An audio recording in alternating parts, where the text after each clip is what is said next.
I think if we can come back to, okay, maybe I'm not super happy with where I am right now, but can I love myself now in the moment and work toward that goal, whatever it might be, and give myself grace and love and forgiveness. And I think that's a big one.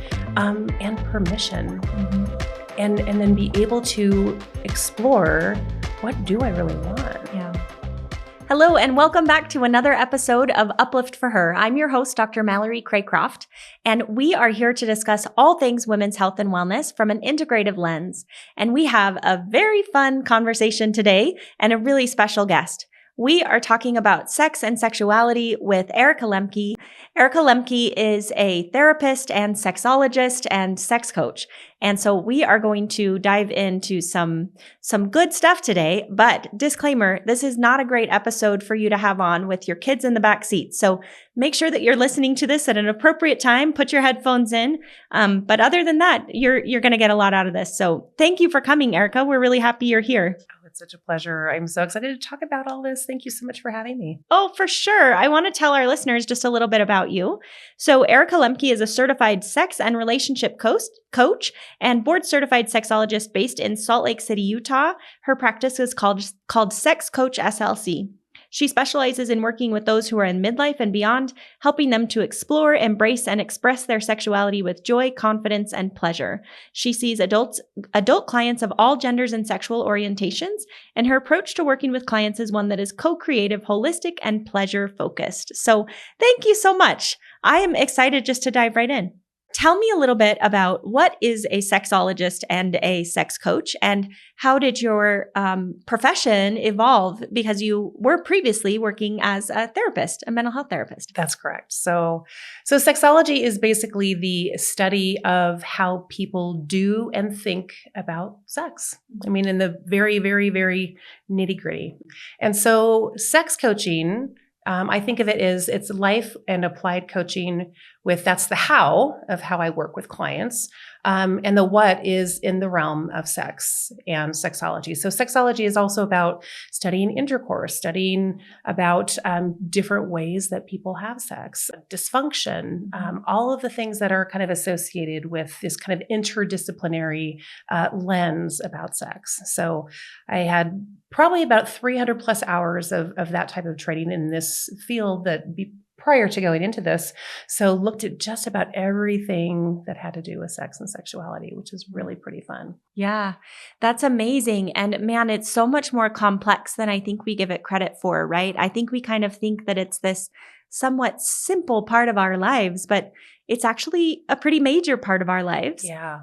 Tell us a little bit about sexuality and why it's so important. That may seem kind of obvious at first to some people, but I think that it's really easy to minimize the importance of sexuality in our lives, right? If we say like, who are you? Well, I'm a mom, I'm a daughter, I'm a wife, I'm a doctor. We don't normally come up and say, I'm a sexual being, right? Like, why is it so important, and why should it be a big part of who we are, and should it be part of who we are? Well, I think sexual energy is within all of us, right? And doesn't mean that our sexual energy is us having sex, but it's our life force, essentially. And, having sexual well-being and health is in the overall spectrum of health and well-being as well. Yeah. So, in that wellness wheel, that life wheel, right? That is a piece of the pie of our holistic selves. And for some people, it doesn't really matter to them. And that's okay.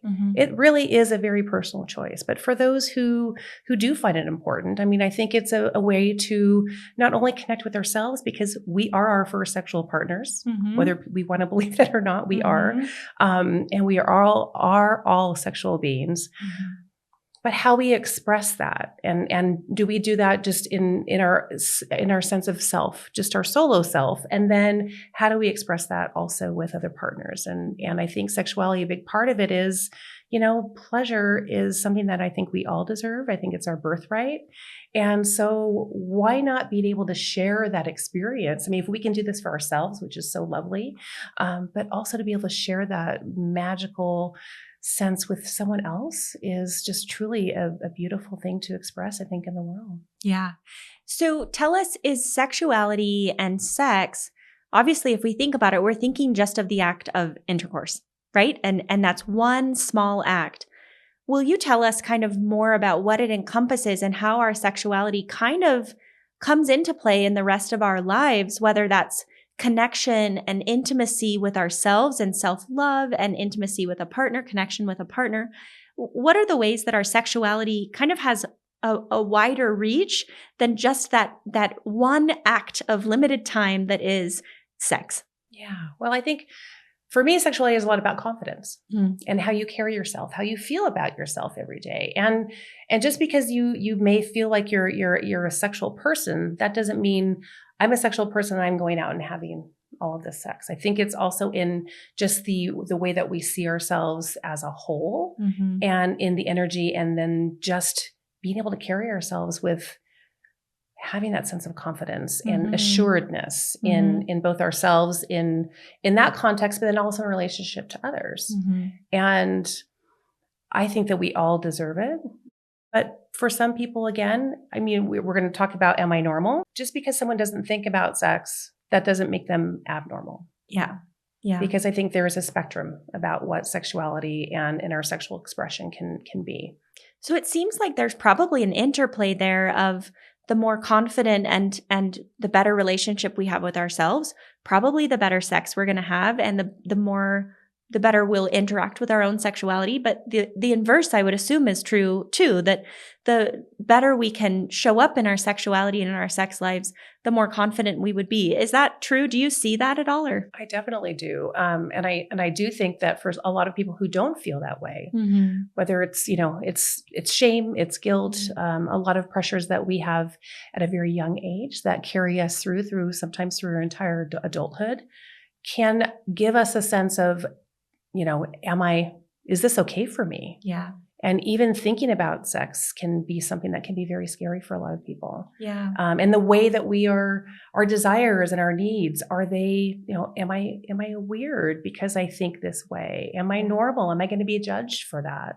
So a lot of it is really, truly embracing all of those pieces of us, and that part of sexuality can be, it can be small, but it can have such an impact on how we feel about ourselves and how we carry ourselves throughout life. Yeah. One of the phrases I think you used in just kind of going through that was using that example of just saying, like, I am a sexual being.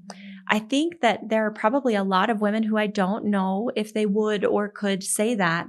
Why is that? Why is it so hard for us, talking about women in particular, why is it so hard for us to say, like, I am a sexual being? I mean, we know we have sex, right? Because if you've got babies, chances are you've had sex at least once, So we know that we have sex. We definitely have sex organs. We have a vagina. We have other erogenous zones. We feel certain ways when we're touched in certain ways. So the fact is that there are sexual things happening. Why is it so difficult for some women to say, like, I am a sexual being?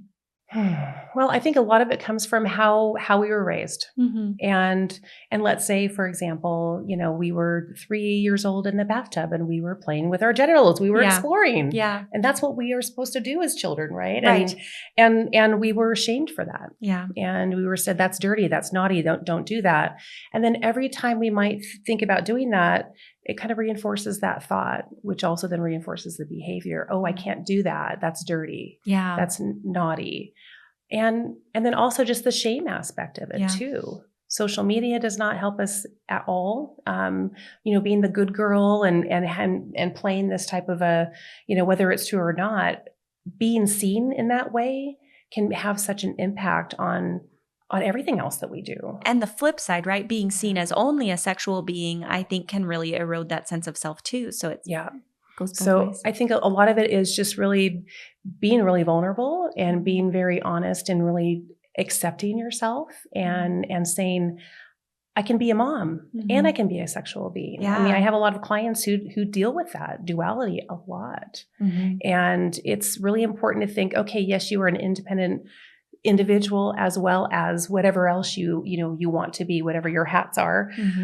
But the more that we can really embrace ourselves in the moment and really understand that I deserve pleasure. I think it's about being deserving too, and giving ourselves permission to feel those things. To feel pleasure and to feel, which a lot of us as women are not very good at saying, No. I deserve to feel pleasure and not even sexual, but just I deserve in to feel general. good things. Yeah. Yeah, I think since you mentioned it, tell us your expert advice for this in terms of having young children, because it's very complicated. I think with the incidence of, not great things happening around sexuality with children, and sort of, I don't want to go too much down that area, but as a mom of young kids, you're trying to have these conversations about like, no one touches you. You prepare them as they go somewhere new and you say like, it's not okay for anyone to touch you. You say stop, you say no, right? We're preparing our children from this sexual safety perspective.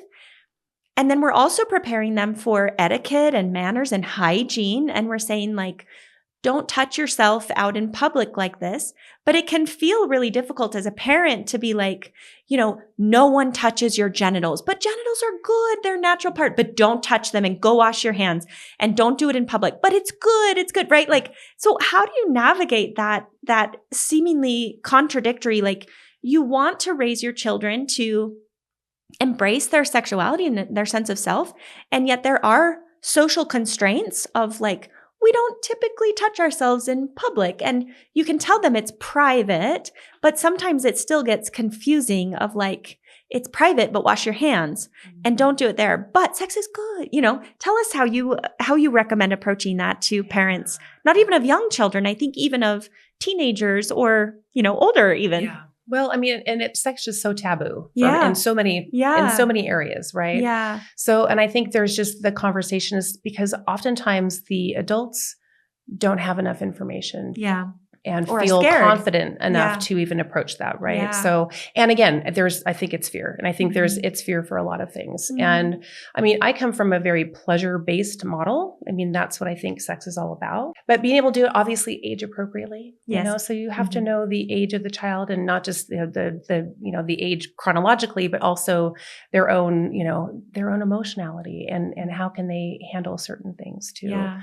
I think it's a very case-by-case basis though, and again though, but saying no and not having anything else to go beyond that, it's bad, whatever. That's the lens that they're going to grow up with. They're going to get information from the media and from their friends and from other sources that are typically probably not going to be the best sources, right? Yeah. So I'm definitely big on having good sexual education, and sadly we don't have a lot of that, at least for the younger, Yeah. Even in the best places, I think it's still lacking a lot. Yeah.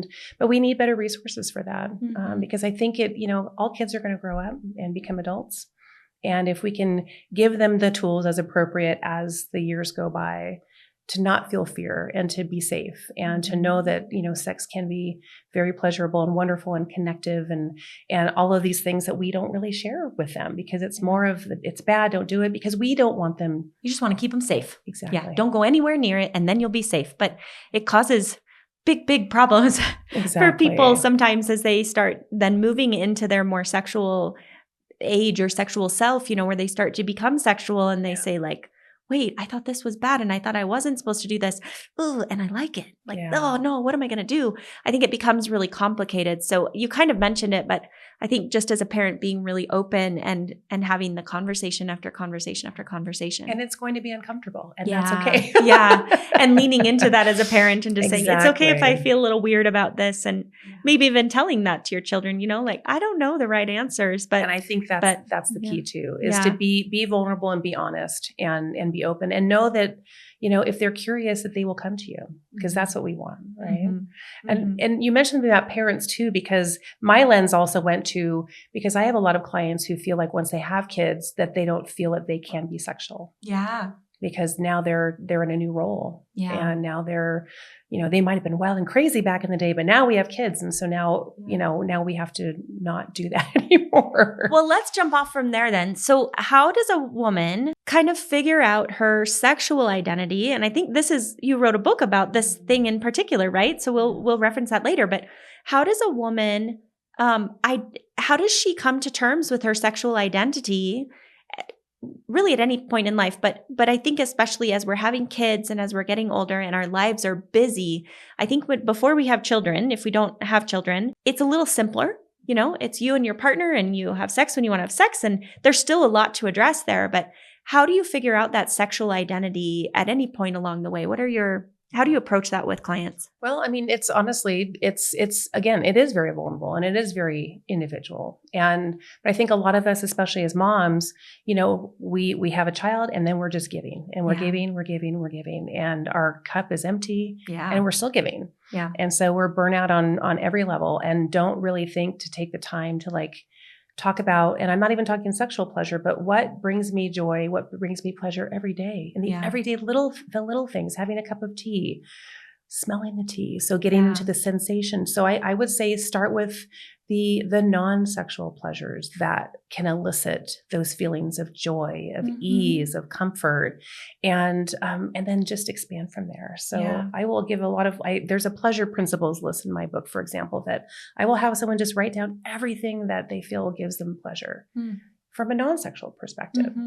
And once they can, and then they practice that, maybe there's some rituals that they do around that too, even if it's 5 minutes a day. And we can say, oh, I don't have 5 minutes a day. You have to make the time for yourself to have at least 5 minutes a day. It's imperative. Yes, it is imperative. And I really love that idea of seeking pleasure first. I just think that we're kind of cut off from our own selves. Sometimes, we're busy, we're really busy. And so you just get things done. And then when you have time to think, you're thinking about your to-do list and you're thinking about other things you need to get done. And then maybe you're zoning out by watching a show or doing something else. And there's just not even the time unless we make it. But it's really easy to say what gives me pleasure? I don't even remember the last time I thought about that. I don't know, but to stop. And it reminds me too of just mindfulness, right? That practice of being mindful. And we've talked about that here before about even with eating, do you stop and do you experience the bite of food? And do you stop and experience nature when you go for a hike, or are you getting your steps in? Or are you getting, are you listening to your podcast? Do you just pause and experience that moment? And I think that translates so well into our own sexuality and intimacy and connection with our partners. So, well, and you bring up a good point, because actually some of the workshops I've done, we start with an eating meditation. Yeah. Just to be, if anything else, to be present in this moment. How do you feel things? How do you feel things? How do you taste? What do you smell? How is your body feeling? And I think we are not embodied. Yeah. We don't have that kinesthetic awareness. We're just kind of walking around, but are you feeling the chair underneath your seat? Are you feeling the air on your skin and all of those things that are this is my, I'm here. I'm here and I'm present. And I think a lot of us just, again, we're so busy that we're not even taking the time to even feel the ground underneath our feet. Yeah. Gosh, I love that so much. I talk a lot about the nervous system and, fight or flight. And I think that there is that, I can't remember the exact quote, but it's something to the idea of, if you are, so many of us live in either the past by perseverating about things that happened, or live in the future by worrying about what's going to happen. And we just skip the present. We just go through our lives living in a different time before or after. And I think that that's relevant for pleasure and for mindfulness, but let's talk a little bit about how relevant that is for sex and sexuality, because it's one of the main things that I hear from my patients when we talk about a low sex drive is, I can't get my brain to stop to even know what I like or don't like. I can't even be in the moment. I'm thinking about, I got to get him shoes and I've got to get her books and I've got to, do all these things. So how do I even begin to be present in that moment? Will you talk about that a little bit? Absolutely. Yeah. Because I think that, and I think it starts out of the bedroom, to be honest. And that's something I stress, honestly, when you were talking about the past and the future and not being present, I stress this with probably almost every client that I have, that we don't take the time to be here now. So doing a mindfulness practice, having 1 minute, there's a OMM, it's a 1 moment meditation. I may even have clients start with that because they say, I don't have time for it, or I'm not going to do it right. You're going to sit for 1 minute and all you're going to do is just focus on your breath. Just be in this moment. Yeah. And it's not perfect. It's not supposed to be, but just being able to come back. And if the awareness is, oh, I'm thinking about that again, it's okay. You're aware of it. Let it go and then come back to yourself. And I think we just need to keep focusing on that. The more they can do that, the better. And for some clients, I will have specific mindfulness practices, a body scan, for example, where the distractions are going to come. It's fine. You put them in a bubble or put them in a cloud, whatever you want to do, let them go. And your job is to have, and it's usually an audio meditation that I have them do. They listen to it, and they are just, all they're doing is feeling the sensations in their bodies, different parts. And where are you tense? Where are you relaxed? Where do you feel heat? Where do you feel coolness? Just as a matter of being able to acknowledge that, oh, I'm connecting with my body right now. I'm aware of my body, maybe even more importantly. So I think when we can do that outside of the bedroom, when we then come into the bedroom and have a sexual experience, we are more poised and more ready. Practicing it. Yeah, to be able to do that with a partner. Yeah. Yeah. Gosh, that's so important. Go back a little bit because I sidetracked you, I think. Talk about the idea of pleasure and kind of how does one, you mentioned just seeking pleasure outside of sexuality, but how does one who doesn't quite know where they fall in terms of their own sexuality, what they enjoy, what they don't enjoy, how do they start to experience that? I think I want to address that there is a massive spectrum when it comes to comfort with sexuality. And oftentimes we feel like the more open and sexual you are, the better. And that if you're a prude, then it's bad. And I think that definitely we have different tastes and different approaches to that. And so some people, they may want to explore their sexuality and pleasure, but they may not feel comfortable just jumping 10 steps ahead and being like, oh, I'm a sexual being now, So I want to be sensitive to that spectrum because I really believe that sexuality is important for everyone. And as much as they desire it, it can be important for everyone. And I don't want to exclude people who feel uncomfortable or feel like, well, I'm not ready to take that giant leap. So can you talk about sort of that maybe stepwise approach of people who want to explore pleasure a little bit, but it's not going to be what they find on the internet of like, well, maybe try different, X, Y, and Z. What's sort of the stepwise progression to experiencing and understanding your own pleasure? Well, I would say there are a couple of like lists that I would give clients that would say like a sex menu, for example. Yeah. Right. So think about all the things that might be on the buffet, for example. Yeah. And what are things like, I would even give them like a sheet because they may not feel like, here you go. And then do this at home. Right. And take a look at what's out there. And some of it is going to feel very, this is a red zone for me. Like, so I think of either yes, no, maybes or red, yellow, green light. Give us some examples of just, we want to kind of we're going to be sensitive, but also we want to just talk shop here and really understand how, like, what's she talking about? Like, because there are people who are very, very, have more of a limited experience with sexuality, and we want to be sensitive to that. But what if they want to expand their sexuality? What are some examples of things that are on that list? Are you talking positions? Are you talking toys? Are you talking different behaviors? Tell us more about that. Well, it could be everything. It can be everything under the sun.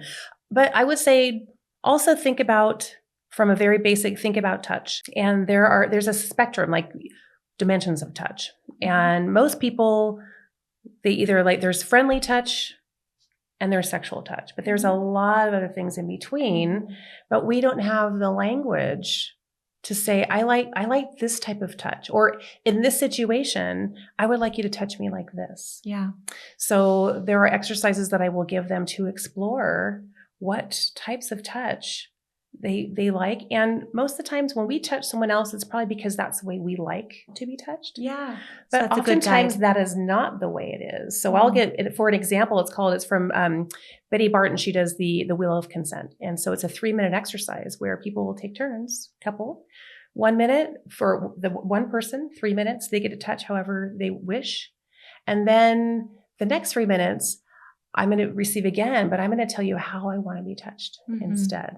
So, and then they switch, they switch partners.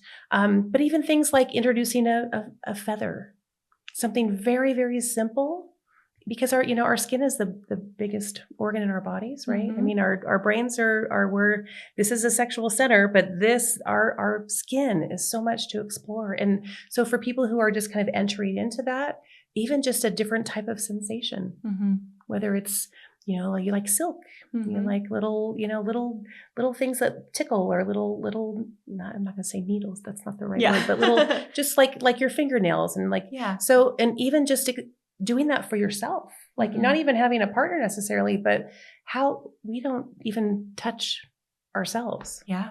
We don't even feel comfortable doing that. So even starting there and figuring out with your own body as this beautiful playground, how do I want to do that? So I think a question that's going to come up, just knowing my patients that I see, so many of them are really busy moms and moms of young children. And I think it's one of the things that gets in the way is like, when and where would I even do that? So what is your advice for people who are like, when am I doing this? Am I in the shower? Am I like, well, I often say, like, if you have a bath, you arrange it with your partner. You have even if it's a half hour. Do not come in here. Yes, it's a do not come in zone. Yeah. Yes, and it's going back to the sensuality, the pleasure. So music, is it candles? Is it flowers? Is it bubble baths or some type of scent?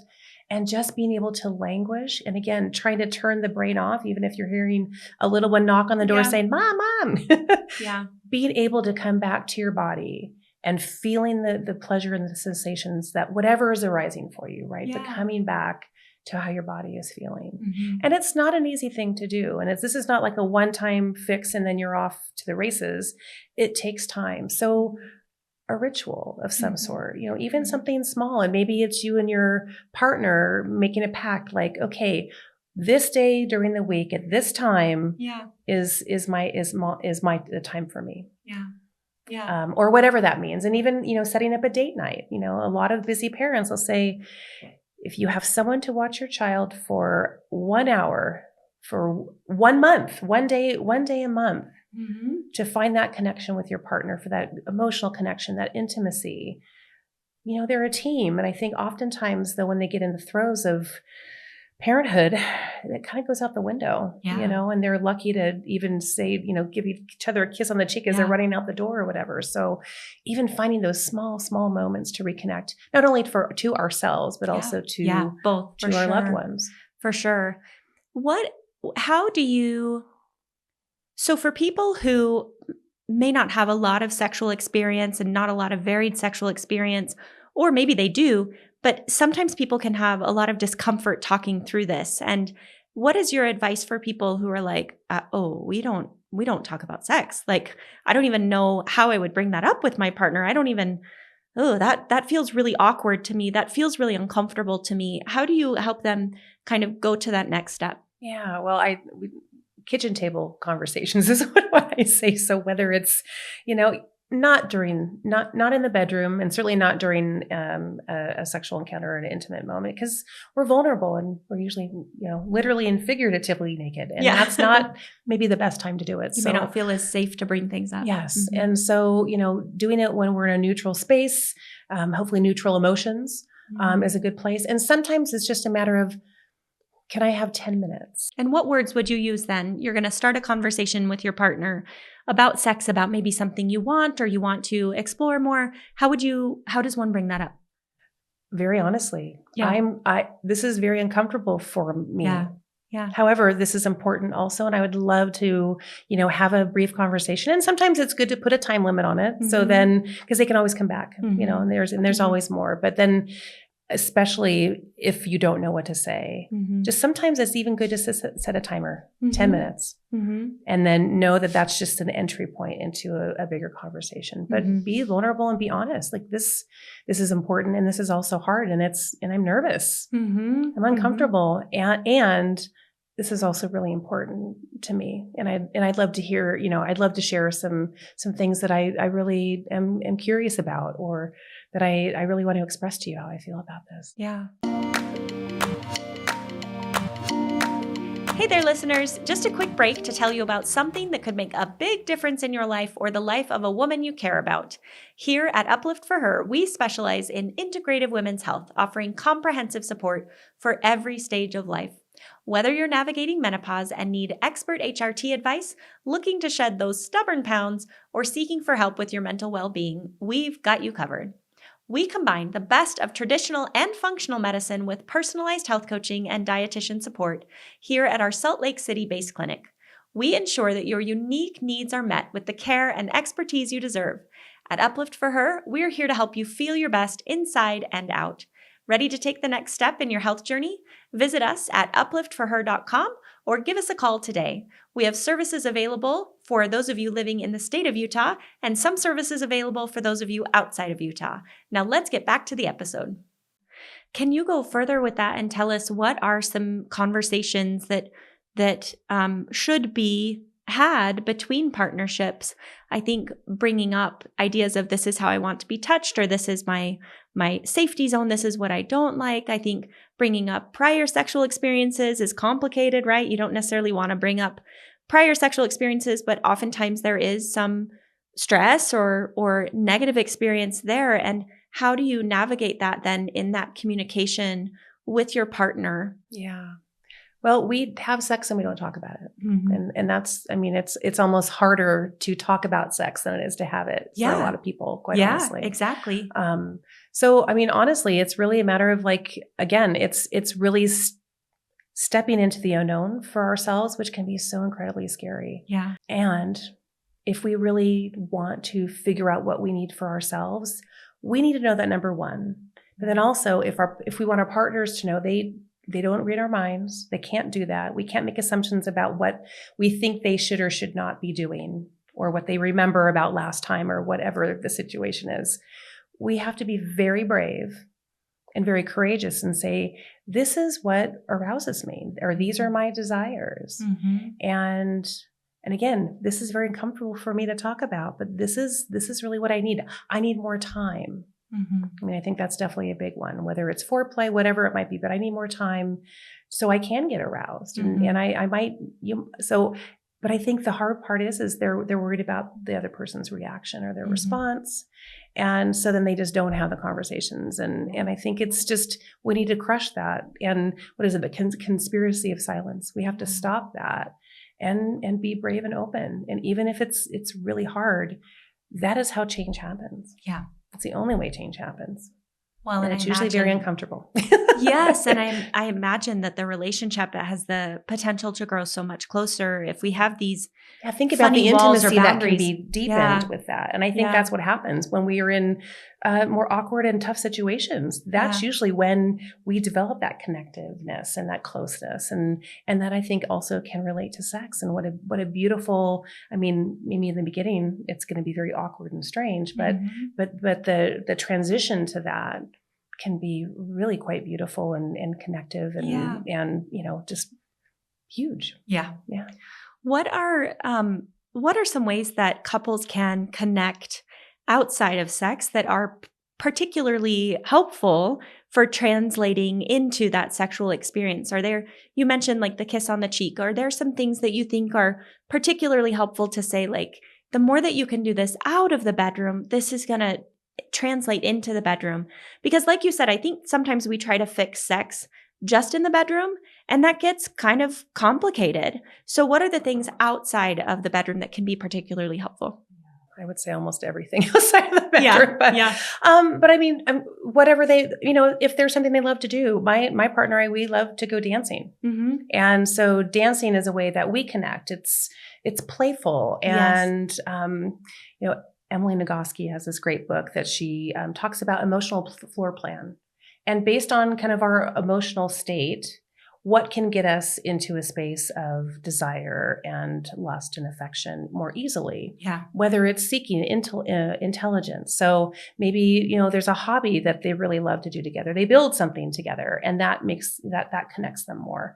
Maybe if it's exercise, they're taking a hike together or they're kayaking together. I think all of those things that bring them together with laughter and joy and adventure and even, mind stimulating, all of those things, whatever those connective tissues are outside, the more that they do that, the more that I think that blends really beautifully when they're actually in the bedroom together. That's a great answer. Tell me a little bit more about sensuality. So maybe that's that sexual identity. Is how does a woman explore that sense of sensuality if she is plagued by feelings of insecurity, maybe about her body, or maybe she's never gone there. Like maybe she doesn't see herself as a sexual or a sensual being, and maybe differentiate those if that's relevant. But how does a woman start to say, like, this sounds kind of good. Like I want to be more sexual, but like, I don't know what to do or how to start. Yeah. Well, then again, I think it comes back to whatever our body image is, wherever our body is in the moment, this is where we are. And I think so often we are looking, again, in the future, I'll be happy when. I'll be happy when I lose those 10 pounds. I'll be happy when I get that new job. But I think if we can come back to, okay, maybe I'm not super happy with where I am right now, but can I love myself now in the moment and work toward that goal, whatever it might be, and give myself grace and love and forgiveness. And I think that's a big one. And permission. And then be able to explore, what do I really want? Yeah.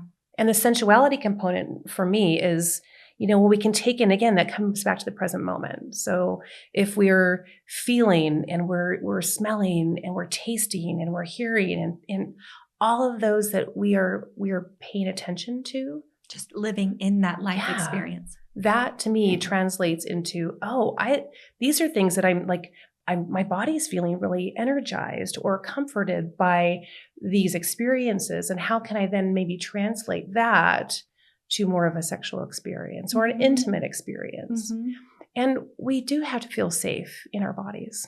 And often a lot of us don't. We might trust another person before we trust ourselves.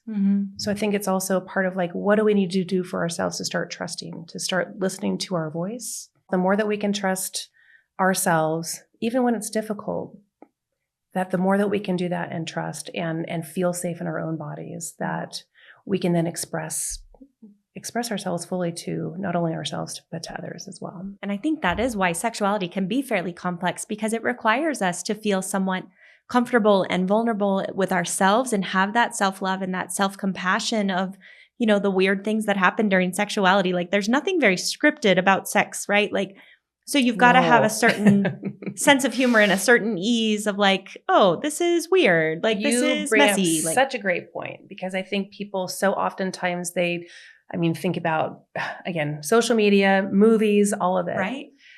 Everyone looks beautiful and the makeup and everything is perfect and clean and just right. But that is not the real world. No. And so I'll tell a lot of my clients, there's a great Sexual Intelligence by Marty Klein. He's brilliant, but he makes such a beautiful point that, sex is messy and it should be playful and adventurous and silly. And if we can laugh at ourselves in a moment that doesn't go well, we can have the best relationship and maybe sometimes not have so good sex. Yeah. That doesn't mean that it's the end of the relationship or the sex. Right. It's a matter of, okay, I had a really poor sleep and I wasn't ready for this time or whatever happens. But if we can, laugh at ourselves, I think more importantly than even the other person, and realize we have an opportunity to try again. And this is okay. This is okay. We've learned from this experience. And it doesn't mean this is the end of, and I think a lot of people just think that sex is supposed to be perfect. And it's not ever going to be perfect. Yeah.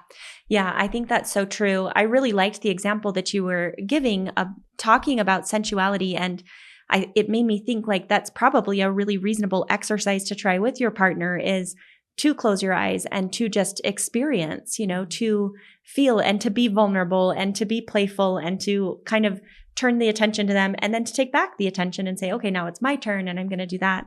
So I like that you shared that. And I would say with the caveat too is and talk about consent. Yes, for sure. Consensual. For sure. Right? Because that's, it's not a given. Yeah, I think that's really wise. And I think a lot of people assume that, but I think it is important. And even in a married couple, in a married situation, consent is crucial.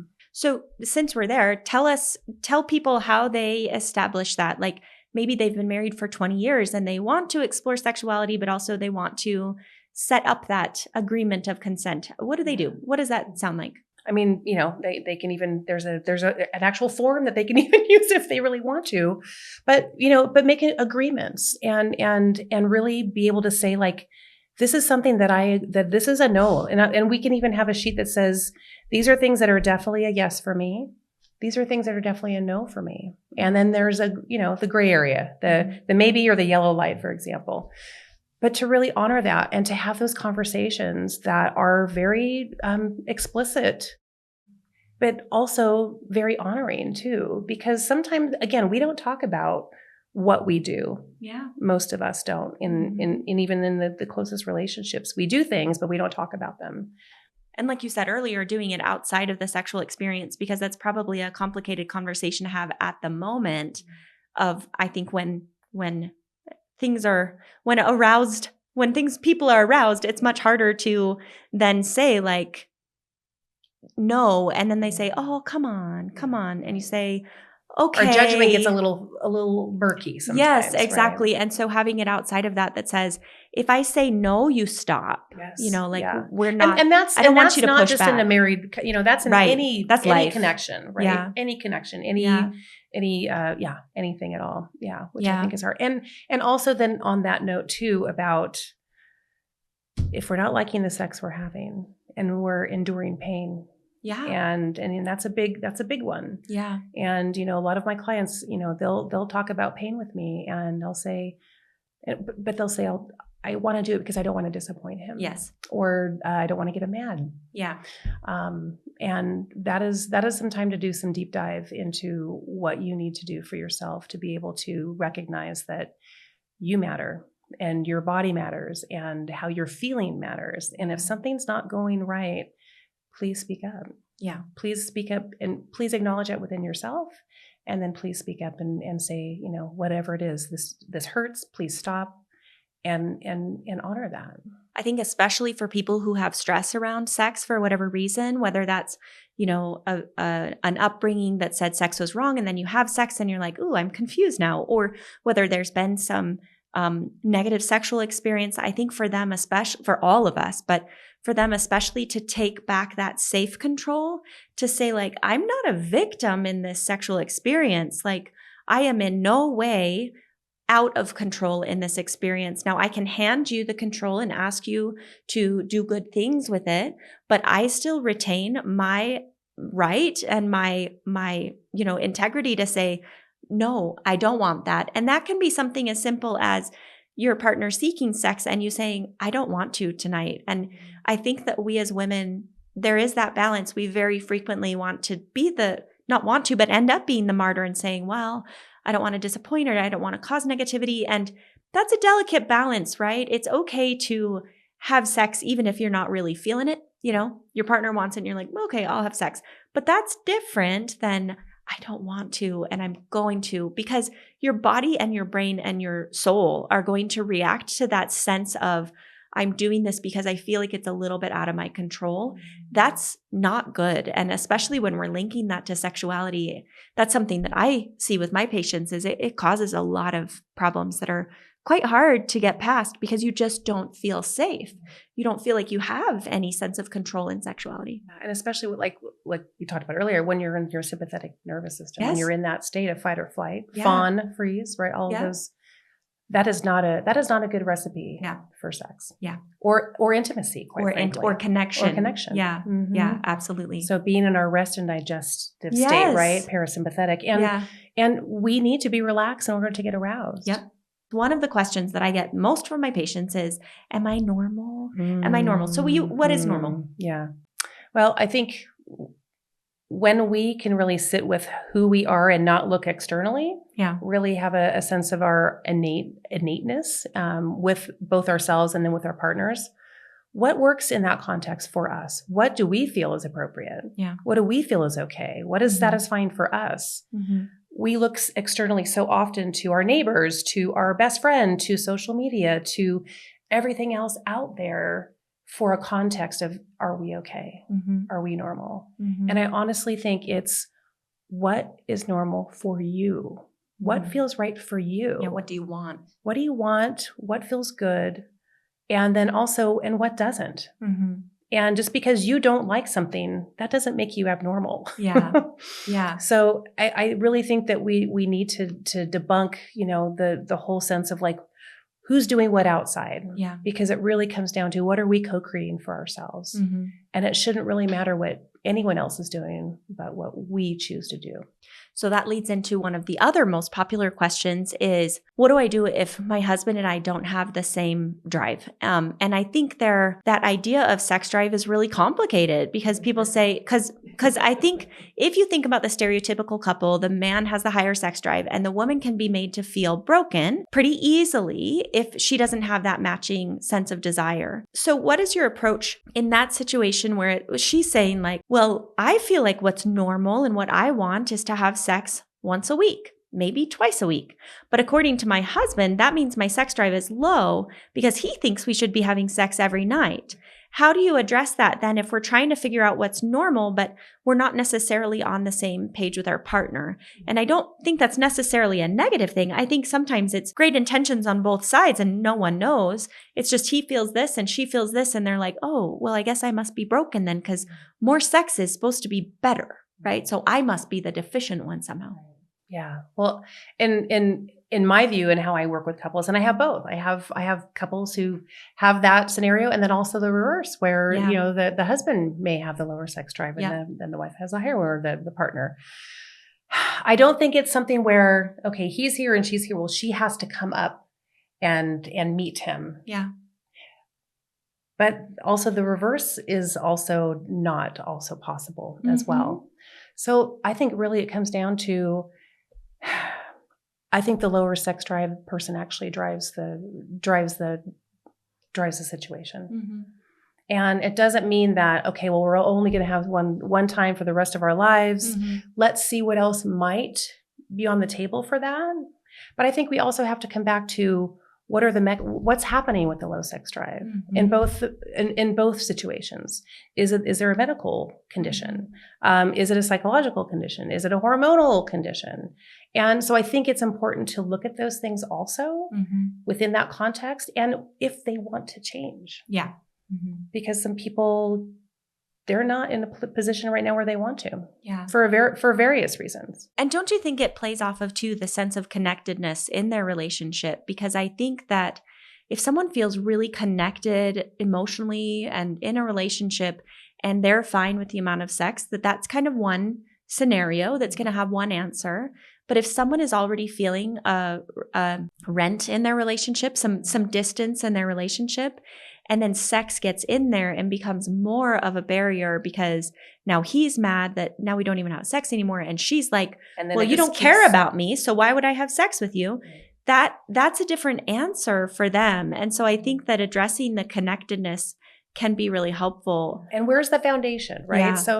So I think, where is the intimacy? Where is the emotional connection? Where's the communication? If all of those are fractured, how do we try and rebuild those first to see then what sex can have a role in maybe down the line and addressing those, initially.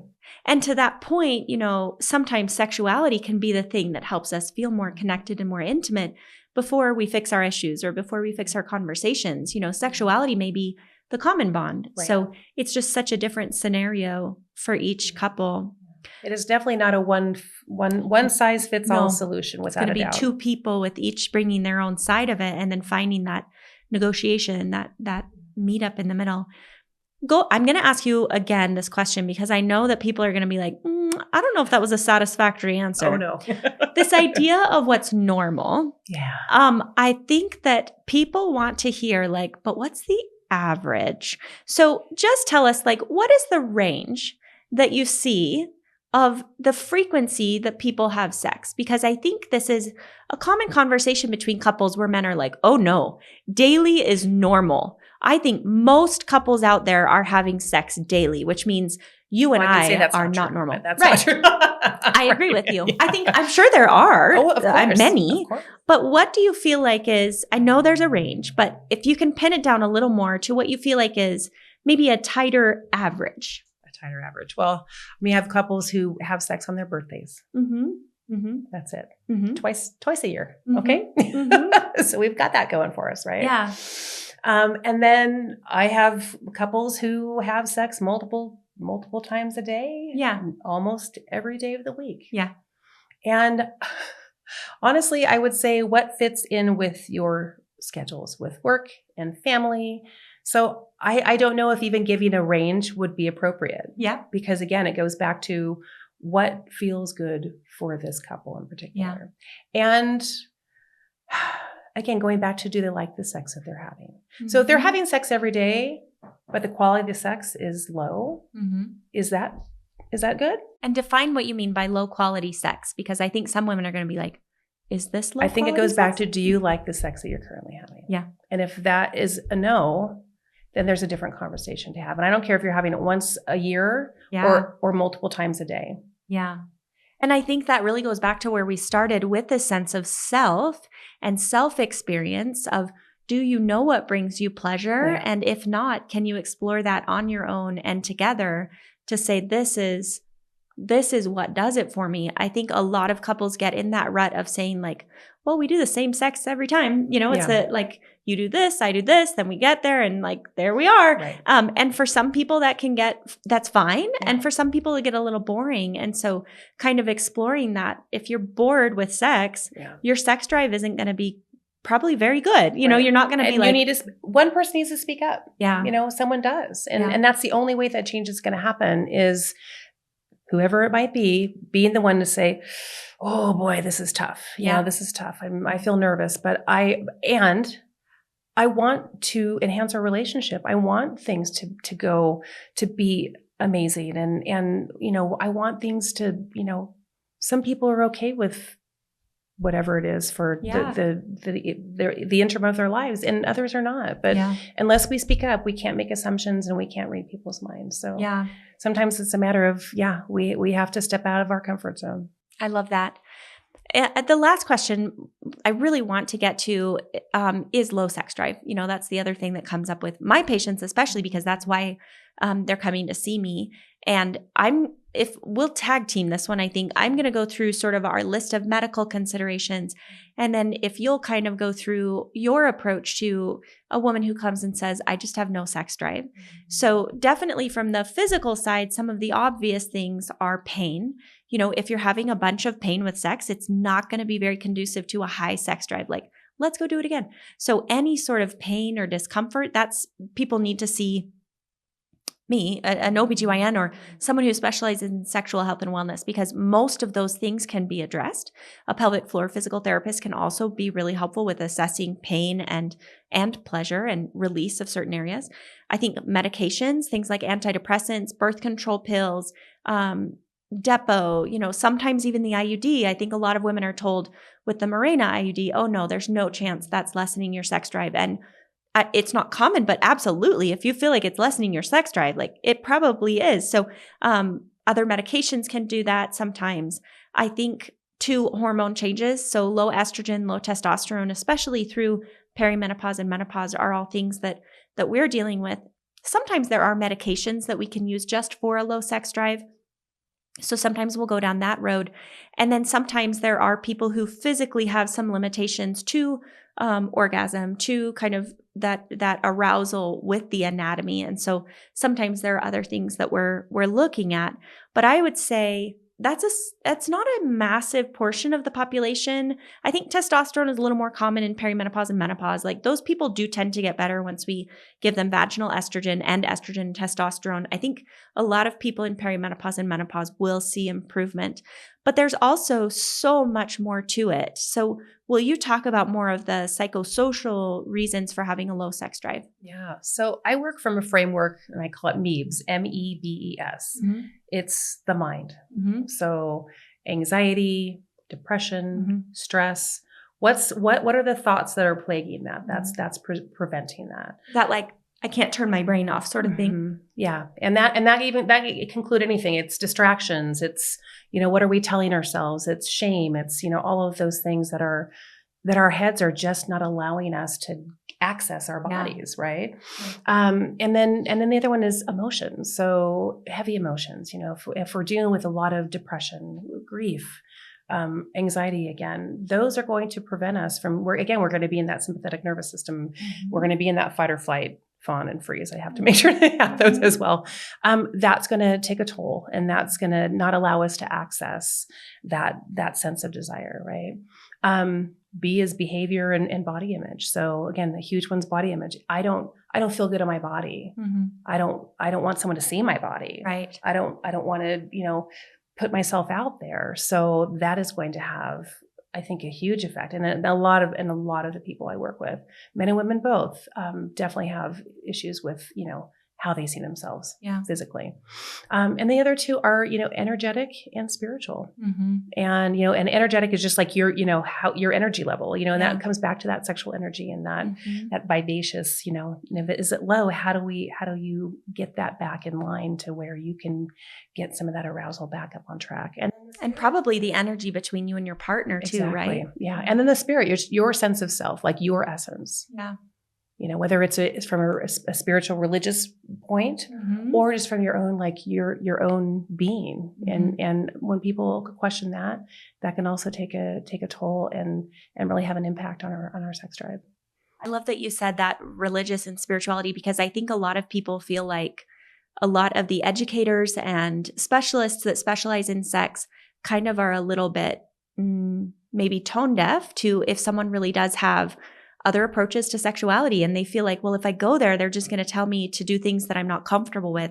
And I think everything you've said shows that you can kind of bridge that a little bit to say, like, we can start where you're at and go within your safe zone and your comfort zone of your value system and say, can you explore this further in a way that feels really wonderful to you, but not having to go way outside where you're like, I'm not going to do 50 Shades of Grey. Right. Like I don't, because it goes back to feeling there. Safe, right? Feeling safe and secure and trusting ourselves. Yeah. And when we can do that, whatever that presents as, that's a great place to start. Yeah.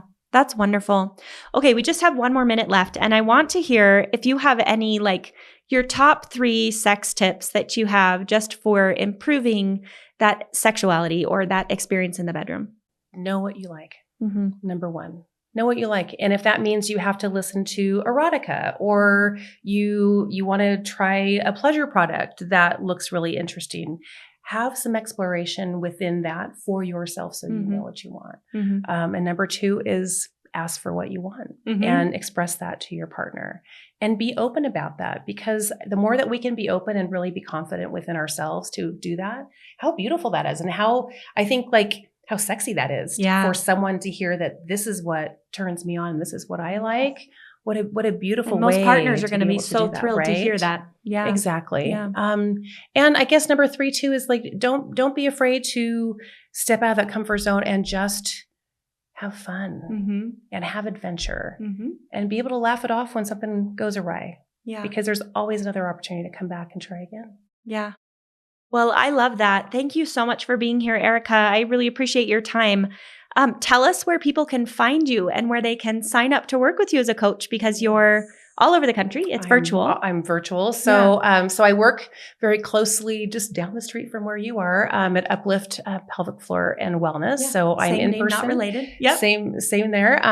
But if people want to get in touch with me, most of my clients are virtual, again, all over the world. And they can go to my website, which is sexcoachslc.com, or email me at erika@sexcoachslc.com. And then you have a wonderful book that's about finding your sense of self-confidence within sexuality. What's the name of that book and where can people buy that? It is called Feel Sexy Again, The Ultimate Guide to Reclaiming Your Sexual Confidence. Amazon, Audible. I think those are the 2 platforms. I think anywhere you buy books. That's it. That's it. Anywhere you buy your books. Yeah.